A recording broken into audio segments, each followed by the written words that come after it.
8 hombres entraron al desierto de Chihuahua en marzo de 1994. Ninguno salió. Sus equipos aparecieron intactos, sus armas cargadas, sus radios encendidos, pero ellos simplemente se desvanecieron, como si la tierra árida del norte de México los hubiera tragado en un solo respiro. Esta es la historia que el ejército mexicano intentó enterrar durante 30 años. Una historia que ahora, gracias a un sobre Manila encontrado en los archivos olvidados de una base militar abandonada, finalmente puede contarse. Pero les advierto, lo que están a punto de escuchar desafía toda lógica. Y tal vez, solo tal vez, es mejor que algunas verdades permanezcan enterradas bajo la arena del desierto. Marzo de 1994. México atraviesa uno de sus años más turbulentos. El levantamiento zapatista en Chiapas acapara los titulares nacionales. Nadie presta atención a lo que ocurre en el norte, en las vastas extensiones desérticas que separan México de Estados Unidos. Allí, en las inmediaciones de Ojinaga, una pequeña ciudad fronteriza conocida por su calor infernal y sus noches heladas, el 47º Batallón de Infantería del Ejército Mexicano mantiene una base de operaciones discreta. Su misión oficial: patrullaje de fronteras y combate al narcotráfico. Su misión no oficial: vigilar una zona que, según los lugareños, ha sido maldita desde tiempos ancestrales. La expedición militar se planificó como una operación rutinaria de reconocimiento. 8 soldados, todos veteranos con años de experiencia en el desierto. El sargento primero Ramón Villalobos, de 38 años, líder del equipo con más de 15 años de servicio. Un hombre fornido, de pocas palabras, conocido por su capacidad para sobrevivir en las condiciones más adversas. El cabo Miguel Ángel Saucedo, 26 años, el navegador del grupo, capaz de leer el terreno como si fuera un libro abierto. El soldado Fernando Ochoa, 28 años, especialista en comunicaciones, responsable de mantener el contacto constante con la base. Los demás: Arturo Mendoza, 29 años, José Luis Contreras, 32, Diego Ramírez, 25, Pablo Gutiérrez, 27, y el más joven, aunque no por eso menos experimentado, Héctor Domínguez, 24 años. Todos ellos hombres de familia, padres, esposos, hijos, hombres que habían elegido servir a su país en una de las regiones más hostiles del territorio nacional. El desierto de Chihuahua no perdona errores. Las temperaturas pueden alcanzar los 45 grados centígrados durante el día y caer por debajo de 0 durante la noche. La deshidratación puede matar en cuestión de horas. Las víboras de cascabel se esconden bajo cada roca y los escorpiones acechan en cada sombra. Pero estos 8 hombres conocían el desierto, lo respetaban y sabían cómo sobrevivirle. La zona asignada para su patrullaje se extendía por 120 kilómetros cuadrados de terreno árido, con formaciones rocosas que se alzaban como catedrales de piedra erosionadas por milenios de viento y arena. Los mapas militares indicaban que el área estaba deshabitada, sin presencia de población civil, en un radio de 50 kilómetros. Solo paisaje desolado, cactáceas retorcidas y el ocasional coyote buscando alimento. Sin embargo, lo que los mapas no mostraban era la historia del lugar, lo que las generaciones de habitantes de Ojinaga sabían pero nunca compartían con los forasteros. La zona que el ejército había designado para patrullaje era conocida localmente como el Silencio de los Antiguos, un nombre que databa de la época colonial, cuando los misioneros españoles reportaban desapariciones inexplicables de evangelizadores que se aventuraban demasiado lejos en el desierto. Los ancianos de Ojinaga contaban historias transmitidas de generación en generación, Hablaban de luces que danzaban en el horizonte nocturno, de sonidos que no provenían de ningún animal conocido, de viajeros que se adentraban en ciertas áreas del desierto y simplemente nunca regresaban. Pero estas eran solo supersticiones, ¿verdad? Cuentos para asustar a los niños y mantener a los curiosos alejados de zonas peligrosas. Eso es lo que pensaban las autoridades militares. Eso es lo que creía el sargento Villalobos cuando recibió sus órdenes el 12 de marzo de 1994. La misión era clara: realizar un reconocimiento exhaustivo de la zona, reportar cualquier actividad sospechosa relacionada con el narcotráfico y regresar a la base en un plazo máximo de 5 días. Llevarían consigo raciones para 7 días, equipo de comunicación satelital, 4 vehículos todoterreno, armamento estándar y suficiente agua para soportar las condiciones extremas del desierto. Todo estaba planeado con precisión militar.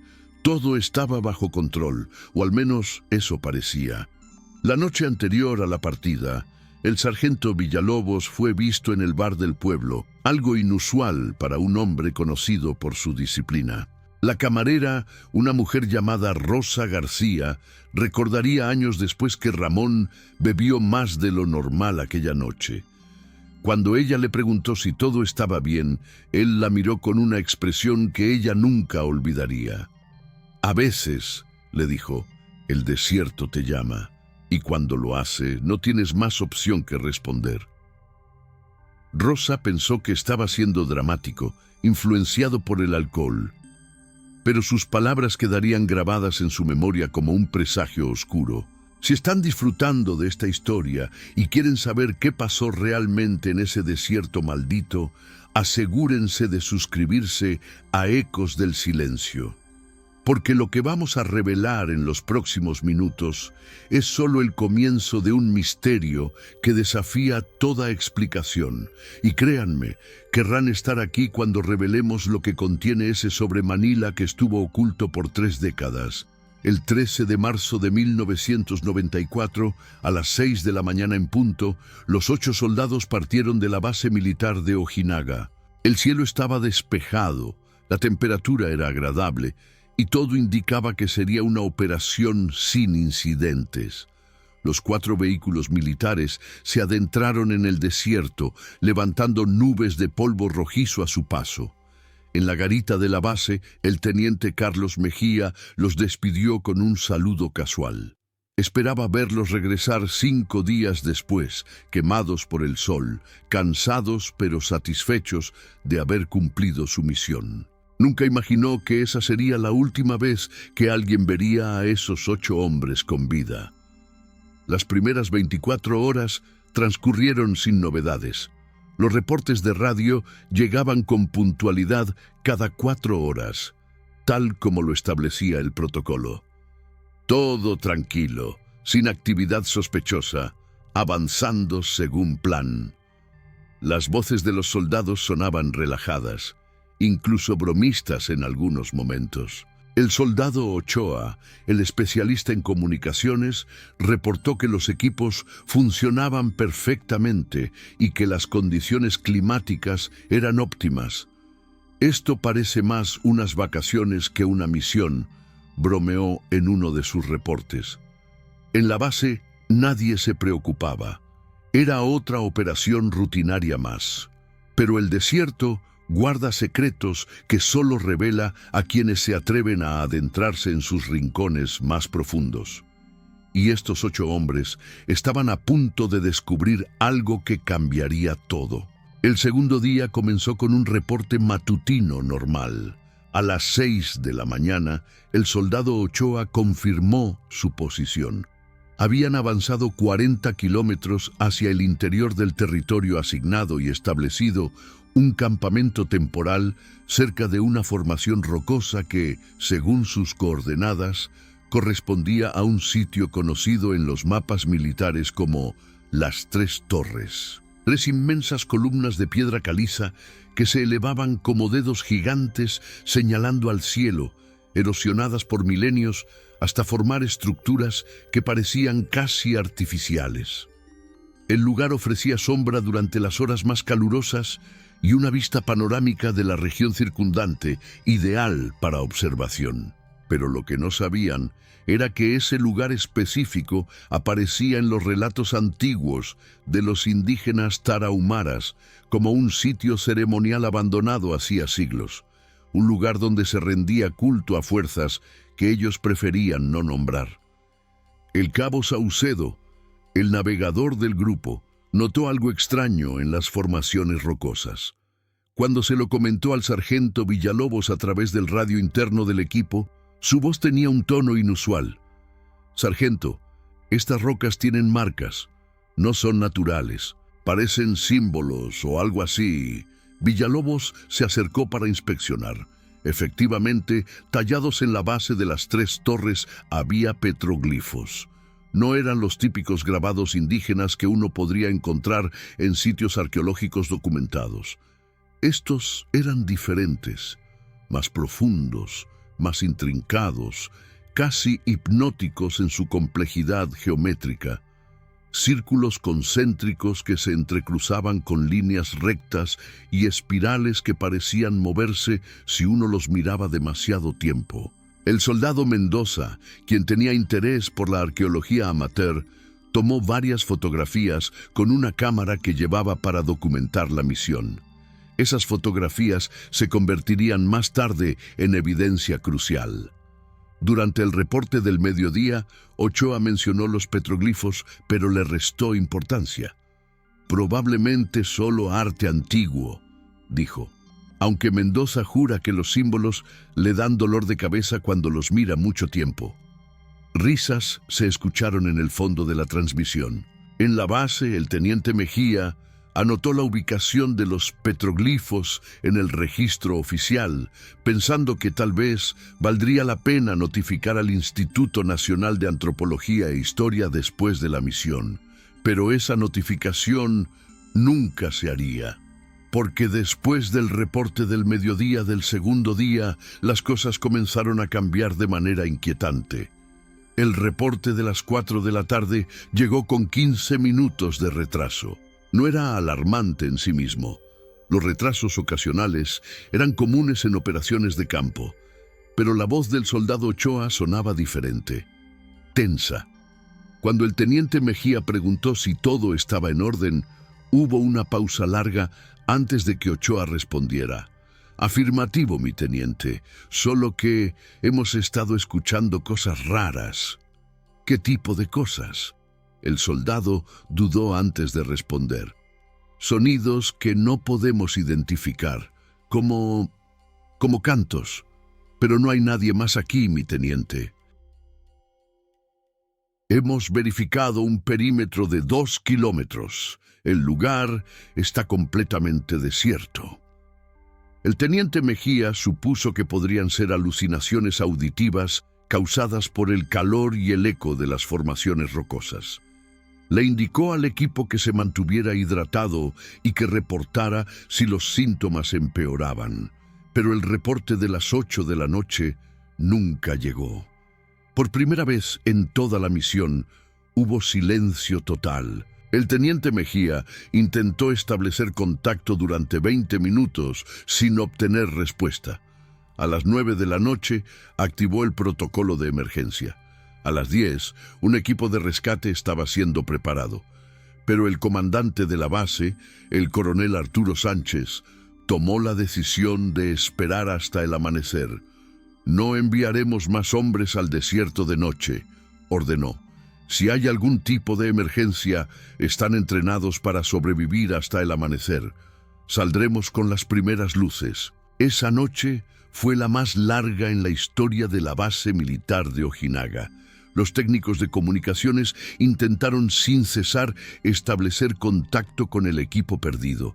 El equipo satelital funcionaba perfectamente desde la base, pero del otro lado solo había estático, como si los 8 soldados se hubieran esfumado de la faz de la tierra, o como si algo estuviera bloqueando deliberadamente las señales.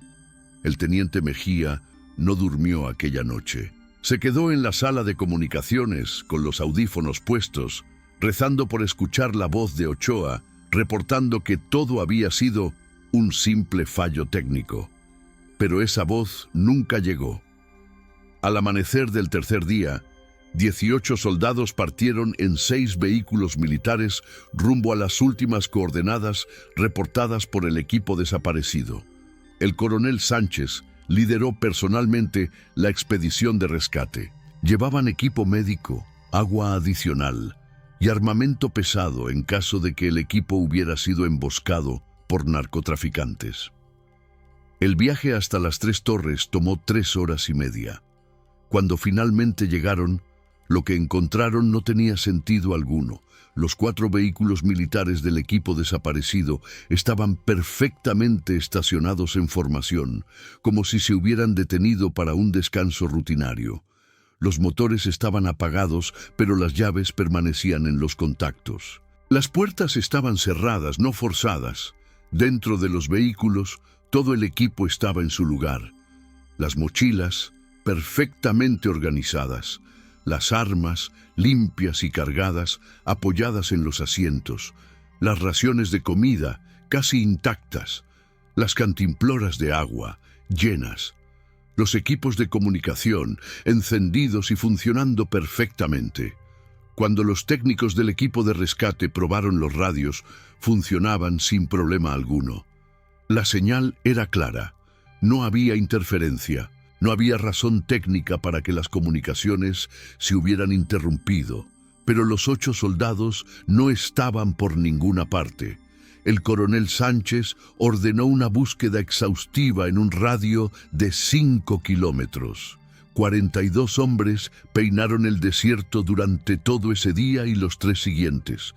Usaron perros rastreadores, helicópteros, equipos de visión térmica. Buscaron en cada grieta de las formaciones rocosas, en cada cueva, debajo de cada arbusto espinoso. Encontraron huellas cerca del campamento, lo cual era esperado. Pero las huellas simplemente terminaban. No se alejaban del campamento, no se dirigían a ningún lugar específico, simplemente desaparecían a unos 30 metros de donde los vehículos estaban estacionados, como si los 8 hombres hubieran sido levantados del suelo y llevados por el aire. Lo más perturbador fue lo que encontraron junto a una de las torres. El soldado Ramírez, parte del equipo de rescate, descubrió algo que lo hizo retroceder con horror. En el suelo, formando un círculo perfecto de aproximadamente 3 metros de diámetro, la arena había sido fundida, convertida en vidrio, como si una temperatura extremadamente alta hubiera golpeado ese punto específico del desierto.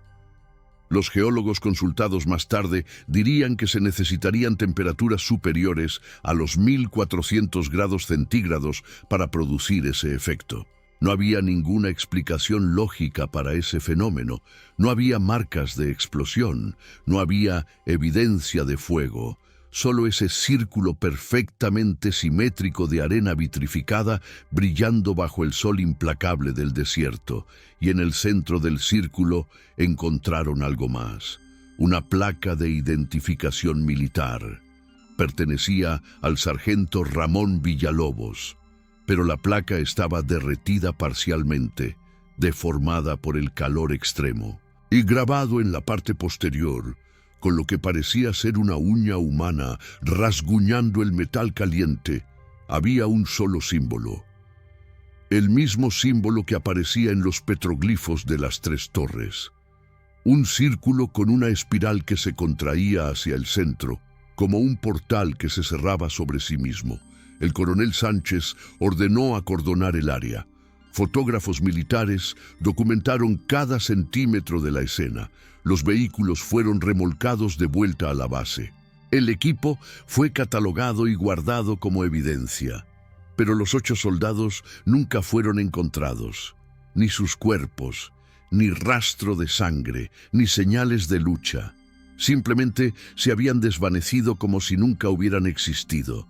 y el ejército mexicano no tenía absolutamente ninguna explicación que ofrecer a las familias desconsoladas que esperaban en la base, aferrándose a una esperanza que se desvanecía con cada hora que pasaba. La investigación oficial comenzó 4 días después del descubrimiento de los vehículos abandonados. El ejército mexicano trajo a sus mejores investigadores de la Ciudad de México, especialistas en operaciones encubiertas, psicólogos militares, expertos en deserción e incluso un antropólogo forense. Todos convergieron en la base militar de Ojinaga con la misión de resolver lo que ya se estaba convirtiendo en un escándalo nacional. Las familias de los 8 soldados desaparecidos exigían respuestas. Los medios de comunicación comenzaban a hacer preguntas incómodas, y el ejército necesitaba urgentemente una explicación que no sonara completamente demencial. La primera hipótesis oficial fue la más conveniente: deserción coordinada. El capitán investigador Jorge Maldonado, enviado desde la capital, presentó un informe preliminar que sugería que los 8 soldados podrían haber sido reclutados por carteles de la droga. Era 1994, y el poder de los narcotraficantes en el norte de México era una realidad innegable. Ofrecían dinero que el ejército nunca podría igualar. Quizás, argumentaba el capitán Maldonado, los 8 hombres habían planeado su desaparición con la ayuda de contactos criminales. Los vehículos abandonados serían una puesta en escena para simular algo más siniestro. El círculo de arena vitrificada podría explicarse como un intento de crear un elemento sobrenatural que distrajera a los investigadores. Pero esa teoría tenía agujeros enormes. El sargento Villalobos había rechazado repetidamente intentos de soborno de los carteles, algo documentado en su expediente militar. 3 de los soldados desaparecidos habían arrestado personalmente a traficantes en operaciones previas, ganándose enemigos poderosos en el proceso. ¿Por qué los carteles confiarían en hombres que habían combatido contra ellos? Y lo más importante, si realmente hubieran desertado, ¿por qué dejar atrás todo el equipo, incluyendo decenas de miles de pesos en efectivo que se encontraron intactos en las mochilas? Los desertores no olvidan llevarse el dinero. La segunda hipótesis fue más oscura: ejecución por parte de un cartel rival. Tal vez los soldados habían presenciado algo que no debían ver: una operación de tráfico, un cargamento cruzando la frontera, o peor aún, la identidad de un jefe del cartel. Para silenciarlos, los habrían ejecutado y hecho desaparecer los cuerpos. Esta teoría ganó tracción porque explicaba la violencia implícita y la ausencia de cuerpos. Los carteles eran expertos en hacer desaparecer personas sin dejar rastro. Tenían acceso a ácido, hornos y lugares remotos donde nadie encontraría jamás los restos. Pero nuevamente, los detalles no cuadraban. Los perros rastreadores no encontraron ni una gota de sangre en todo el campamento. No había casquillos de bala, no había señales de lucha. Los vehículos militares, que contenían armas de alto calibre, no habían sido saqueados. Ningún criminal dejaría atrás armamento militar valioso. Y luego estaba el círculo de arena vitrificada. ¿Cómo explicarlo? ¿Lanzallamas?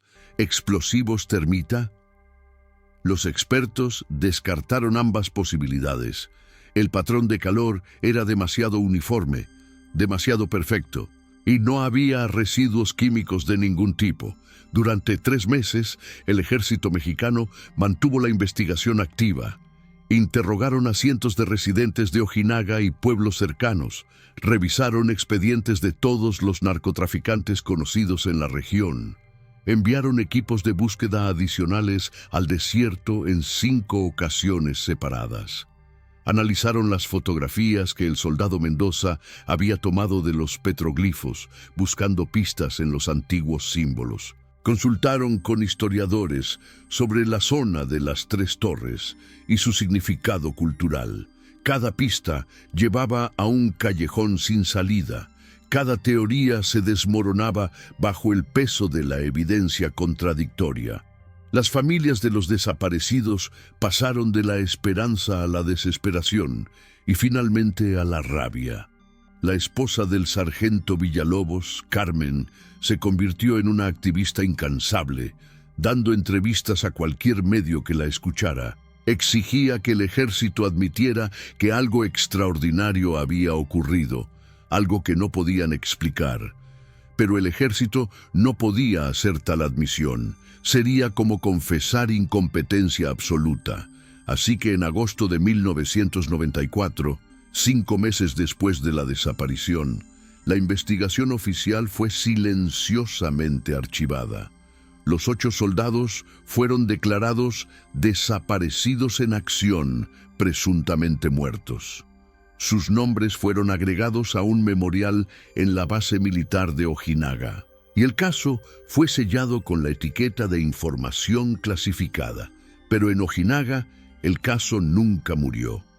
Se convirtió en leyenda local, en una historia que los padres contaban a sus hijos como advertencia para no adentrarse demasiado en el desierto. Los taxistas la compartían con turistas curiosos. Los bares del pueblo se llenaban con especulaciones cada vez que alguien mencionaba las 3 torres. Algunos decían que los soldados habían despertado algo antiguo, una presencia que dormía en el desierto desde antes de que los españoles llegaran a México. Otros juraban haber visto luces extrañas en esa zona del desierto durante las noches sin luna. Hubo quien afirmó escuchar cantos que no tenían origen humano cuando el viento soplaba en cierta dirección. El coronel Sánchez, quien lideró el equipo de rescate, nunca pudo olvidar lo que vio ese día. Se retiró del ejército un año después, atormentado por preguntas sin respuesta. En su última semana antes de dejar el servicio, le confió a un subordinado de confianza algo que nunca dijo durante la investigación oficial. Cuando estuve allí, junto a ese círculo de arena fundida, susurró, sentí algo, como si el aire mismo estuviera vivo, como si algo nos estuviera observando desde un lugar que no podemos ver ni comprender. Y supe, con absoluta certeza, que esos 8 hombres no fueron asesinados, fueron tomados, por algo que no tiene nombre en ningún idioma humano. Las teorías se multiplicaron con los años. Algunos investigadores paranormales sugirieron abducciones extraterrestres, señalando el círculo de arena vitrificada como evidencia de una fuente de energía no terrestre. Otros hablaron de portales dimensionales, de vórtices energéticos que ocasionalmente se abren en lugares específicos del planeta. Los más racionales seguían insistiendo en intervención del narcotráfico, aunque nunca pudieron explicar todos los detalles inexplicables. Y estaba la teoría de la conspiración gubernamental, que los soldados habían sido secuestrados por agencias secretas estadounidenses o mexicanas para experimentos clandestinos y que el círculo de arena fundida era resultado de tecnología militar avanzada que el público desconocía. 30 años pasaron. Las familias envejecieron sin respuestas. Algunos murieron sin saber qué pasó con sus hijos, esposos o padres. Carmen Villalobos falleció en 2019, todavía buscando a Ramón. Los archivos oficiales del caso fueron transferidos de una base militar a otra, de un departamento a otro, acumulando polvo en bodegas oscuras donde nadie los consultaba. El mundo siguió adelante. Nuevas tragedias ocuparon los titulares. México enfrentó crisis tras crisis, y los 8 soldados de Chihuahua se convirtieron en una nota al pie de la historia, un misterio que nadie tenía tiempo ni recursos para resolver, hasta que en marzo de 2024, exactamente 30 años después de la desaparición, un trabajador de mantenimiento en la ahora abandonada base militar de Ojinaga encontró algo mientras limpiaba un viejo depósito que sería demolido. Detrás de un archivero oxidado que nadie había movido en décadas, había un sobre Manila, grande, grueso, sellado con cinta adhesiva amarillenta por el tiempo, y en la parte frontal, escrito con tinta negra que se había desvanecido parcialmente, estaba una etiqueta que decía: Expedición Chihuahua, marzo 1994, material clasificado, solo para ojos del coronel Sánchez. El trabajador, un hombre llamado Ernesto López, sintió curiosidad. La base estaba abandonada. El coronel Sánchez había muerto hacía 5 años. ¿Qué daño podría hacer abrir un sobre de hace 3 décadas? Rompió el sello, y lo que encontró dentro cambiaría todo. Dentro del sobre Manila había 3 elementos que nunca formaron parte del archivo oficial de la investigación. El primero era un cuaderno de campo estándar del ejército mexicano, de tapas verdes, lleno de anotaciones escritas a mano. El segundo era un rollo de película fotográfica, aún sin revelar después de 30 años. Y el tercero era una cinta de cassette de audio, con una etiqueta que simplemente decía: reporte final, no transmitir. Ernesto López sabía que había encontrado algo importante, algo que alguien había decidido mantener escondido. Llevó los materiales a su casa y esa noche, con manos temblorosas, comenzó a leer el cuaderno. La letra era clara, disciplinada, escrita con la precisión de alguien entrenado en documentación militar. La primera entrada estaba fechada el 13 de marzo de 1994, el día en que comenzó la expedición.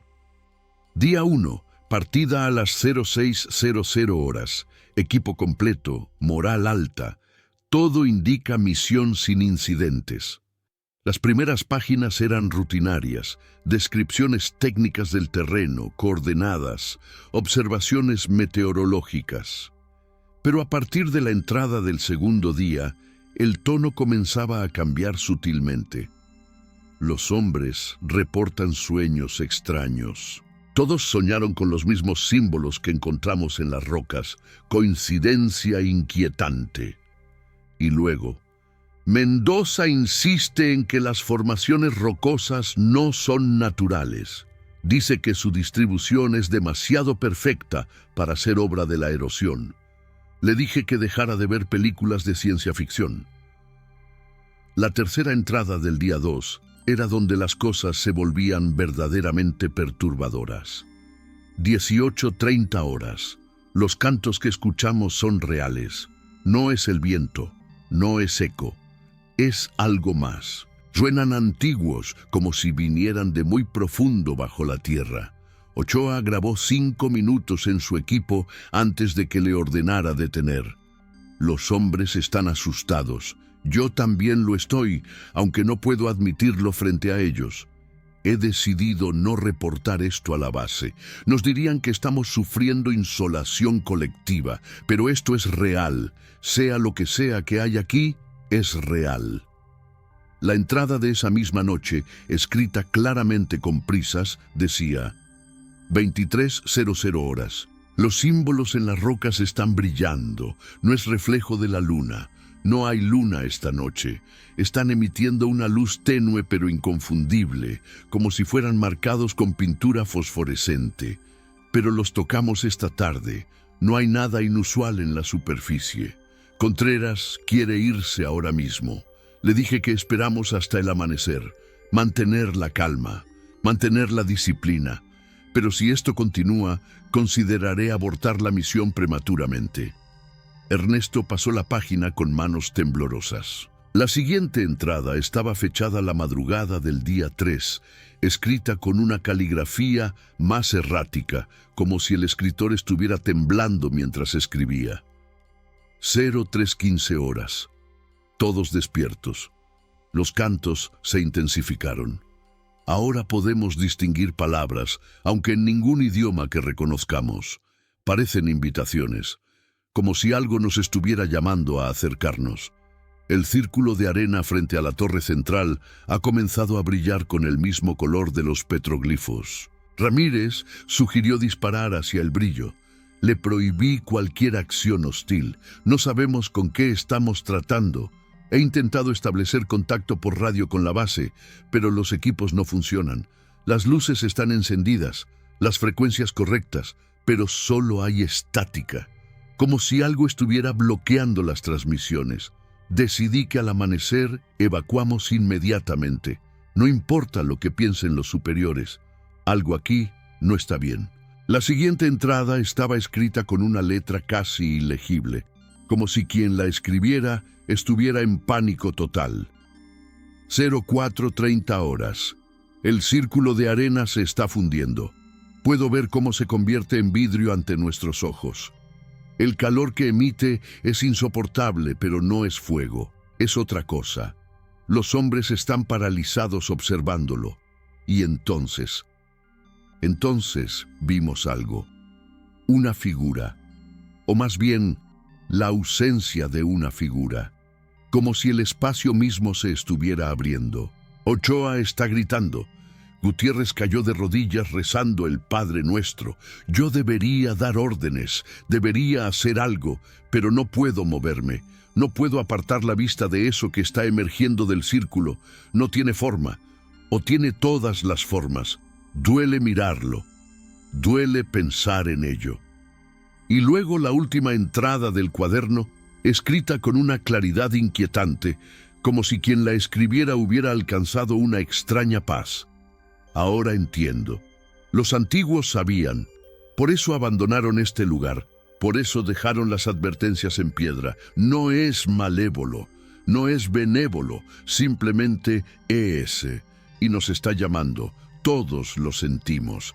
El deseo de acercarnos, de tocar eso que está más allá de la realidad que conocemos. Mendoza ya caminó hacia el círculo. Desapareció antes de que pudiéramos detenerlo. No gritó, no mostró miedo. Simplemente se disolvió en la luz. Los demás están esperando su turno, y yo sé que debo ir también. Quien encuentre este cuaderno debe saber la verdad. No fuimos asesinados, no desertamos. Elegimos cruzar. Elegimos ver qué hay al otro lado. Que Dios nos perdone o nos bendiga, ya no estoy seguro de cuál sería apropiado. Sargento primero Ramón Villalobos. Última entrada. Ernesto López dejó el cuaderno sobre su mesa, las manos temblando tanto que derramó el café que había estado bebiendo. Leyó la última entrada 3 veces, tratando de procesar lo imposible de lo que acababa de leer. Luego tomó la cinta de cassette. Necesitaba un reproductor antiguo para escucharla. Afortunadamente, su padre aún tenía uno funcionando en el ático. Bajó la vieja grabadora, insertó la cinta y presionó play. Lo que escuchó en los siguientes 23 minutos lo haría dudar de su cordura. La grabación comenzaba con la voz del soldado Fernando Ochoa, el especialista en comunicaciones. Su tono era profesional, casi mecánico. Grabación de campo, día 2, 18:45 horas. Documentando fenómeno acústico inexplicable, iniciando grabación de cantos. Durante los primeros 5 minutos se escuchaban los sonidos ambientales normales del desierto, el viento, algún insecto, y luego, gradualmente, comenzaba algo más. Un sonido gutural, profundo, que parecía emerger desde las entrañas de la tierra. No era humano, no era animal, era algo completamente otro. Y mientras Ernesto escuchaba, sintió que su mente trataba de rechazar lo que oía, como si el sonido mismo fuera una afrenta a la realidad conocida. Pero lo más aterrador no eran los cantos. Era lo que sucedía después de los primeros 10 minutos de grabación. Las voces de los soldados comenzaban a escucharse de fondo, inicialmente alarmadas, luego confundidas y finalmente fascinadas. ¿Están escuchando las palabras?, preguntaba alguien, probablemente Mendoza. Están hablando en español antiguo, están hablando náhuatl, están hablando idiomas que no deberían existir. Y luego, la voz del sargento Villalobos, más calmada de lo que debería estar en esa situación. Los símbolos están brillando otra vez. corresponden con el ritmo de los cantos. Es como si las rocas mismas estuvieran respondiendo a lo que sea que esté debajo de nosotros. Los últimos 5 minutos de la grabación eran los más perturbadores. Los cantos se intensificaban hasta convertirse en un coro ensordecedor que hacía distorsionar la cinta. Y entre los sonidos alienígenas se podían escuchar las voces de los 8 soldados. No estaban gritando de terror, estaban cantando, uniéndose al coro imposible, sus voces mezclándose con algo que no debería existir en este plano de existencia. Y justo antes de que la grabación terminara abruptamente, se escuchaba la voz del sargento Villalobos, clara como el cristal, diciendo: «Ya entiendo, siempre estuvimos destinados a estar aquí. Esto no es el final, es el principio de algo que no tiene palabras en ningún idioma humano». Y entonces, silencio. Ernesto López supo que tenía que hacer público este material. No podía guardarlo para sí mismo. Las familias merecían saber. El mundo merecía saber. Contactó a periodistas, investigadores paranormales, historiadores, y así fue como 30 años después de aquella noche de marzo de 1994, la verdad sobre los 8 soldados desaparecidos finalmente salió a la luz. O al menos, parte de la verdad. Porque incluso con el cuaderno, la grabación y las fotografías que Ernesto eventualmente reveló, mostrando los símbolos brillantes y el círculo de arena fundida, nadie podía explicar realmente qué había sucedido. El gobierno mexicano se vio obligado a reabrir el caso. Las familias supervivientes exigieron una investigación completa. Equipos científicos viajaron a las 3 torres, ahora un sitio acordonado por el ejército. Encontraron que el círculo de arena vitrificada aún estaba allí, 30 años después, brillando tenuemente durante las noches sin luna. Los geólogos no podían explicarlo. Los físicos estaban desconcertados. Los antropólogos tradujeron algunos de los petroglifos y descubrieron que pertenecían a una cultura preazteca desconocida, una que aparentemente advertía sobre portales que nunca deben abrirse y umbrales que deben permanecer cerrados. Pero aquí está la parte que mantiene a los investigadores despiertos por las noches. En 2024, justo después de que el sobre Manila fuera descubierto, comenzaron a aparecer reportes de turistas y viajeros que afirmaban haber visto figuras en el desierto cerca de las 3 torres. Figuras que usaban uniformes militares mexicanos de los años 90. Figuras que aparecían al atardecer, caminaban en círculos alrededor de las formaciones rocosas y luego desaparecían cuando alguien se acercaba a ellas. Los testigos describían las mismas caras que aparecían en las fotografías oficiales de los 8 soldados desaparecidos. Pero estos hombres, si es que realmente eran los mismos, no parecían perdidos o en peligro. Parecían estar esperando algo o protegiendo algo. Si deseas saber más sobre estos misterios que desafían toda explicación, suscríbete a Ecos del Silencio.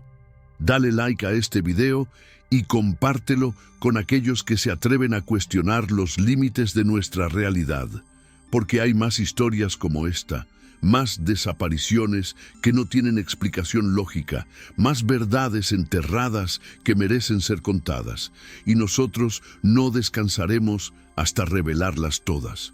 Hoy, 30 años después, el desierto de Chihuahua sigue guardando sus secretos.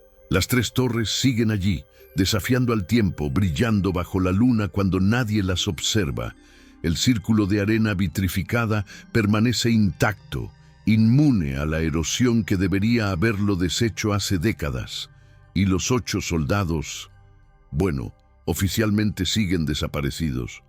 Pero en las noches silenciosas del desierto, cuando el viento deja de soplar y las estrellas brillan con una intensidad casi sobrenatural, los habitantes de Ojinaga juran que aún pueden escuchar los cantos, los mismos cantos que escucharon aquellos 8 hombres antes de cruzar al otro lado.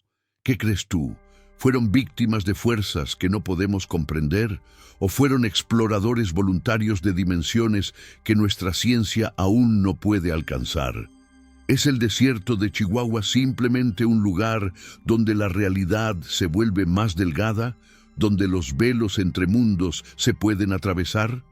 O tal vez, solo tal vez, esos 8 soldados encontraron algo que la humanidad no está lista para conocer. Algo antiguo, algo poderoso, algo que sigue esperando en las sombras del desierto, llamando a quienes son lo suficientemente valientes o lo suficientemente locos para responder. Las 3 torres permanecen, los símbolos siguen brillando, y cada año, en el aniversario de la desaparición, hay quienes afirman ver 8 figuras paradas junto al círculo de arena vitrificada, mirando hacia el horizonte como si estuvieran esperando órdenes que nunca llegarán. El ejército mexicano mantiene el área cerrada al público, citando razones de seguridad nacional. Pero todos sabemos la verdad. Tienen miedo de lo que podría emerger si alguien más se atreve a investigar demasiado profundo. Esta es la historia de los 8 soldados que se desvanecieron sin dejar rastro. Esta es la verdad que estuvo oculta durante 30 años. Y esta es solo una de las muchas historias que el desierto guarda en su silencio eterno. Porque como dice el viejo proverbio de los tarahumaras, el desierto no reclama a los perdidos, solo recibe a aquellos que eligen caminar más allá de lo conocido. Los 8 soldados de Chihuahua hicieron esa elección, y su historia, finalmente, puede ser contada. Desde Ecos del Silencio, les dejamos con una pregunta que esperamos los mantenga pensando. Si ustedes encontraran un portal a otra dimensión, a otra realidad, a un lugar más allá de todo lo que conocemos, ¿tendrían el coraje de cruzarlo? O más importante aún, ¿tendrían el coraje de regresar?